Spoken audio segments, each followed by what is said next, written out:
အားလုံးသောခုနှစ်သားသမီးသူတော်ကောင်းပေါင်းတို့မင်္ဂလာပါခင်ဗျာအခုတခါဆရာကကြာတာပရိသတ်သမီးများအတွက်အာယုအယက်မှာ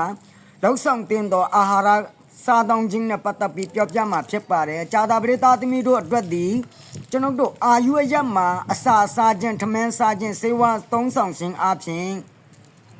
အသက်ရှင်မယ်ကျမ်းမာမှုရှိမယ်ဆိုတဲ့အဓိပ္ပာယ်ကိုရပါတယ်ဒါကြောင့်မို့လို့ကြာတာပရိသတ်သမီးတို့အတွက်အနောက်မြောက်ထောင်အယက်ဒီ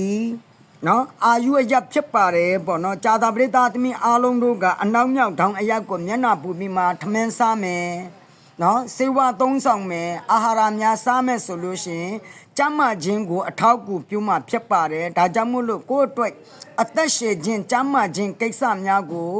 အစဉ်ပြေဖို့ပြုလုပ်မယ်ဆိုလို့ရှိရင်အနောက်မြောက်ထောင်အယက်ကိုကြာတာပရိသတ်သမီးများအစားတောက်ကိုစားသုံးကြပါပေါ့နော်ထမင်းစားပါစေဝါသုံးဆောင်ပါလို့ဆရာအကြံဉာဏ်ပြုတာဖြစ်ပါတယ်ဒါကြောင့်မလို့ခုနှစ်သားသမီးအပေါင်းတို့မင်္ဂလာပေါင်းနဲ့ပြည့်စုံကြပါသေးနောက်တစ်ဖိုင်မှာလည်းပေါ့နော်တောက်ကြစနေစားသဖြင့်ဇက်တိုက်ပြောပေးမှဖြစ်ပါတယ်အဲ့တော့ဆရာကိုကျေးဇူးပြုပြီးတော့ follower လေးတွေလောက်ကြပါပေါ့နော်ခုနှစ်သားသမီးတို့အတွက်လိုရင်းကိုရောက်ပါတယ်ကောင်းခြင်းရတရားလေးတွေပေးနေပါတယ်ပေါ့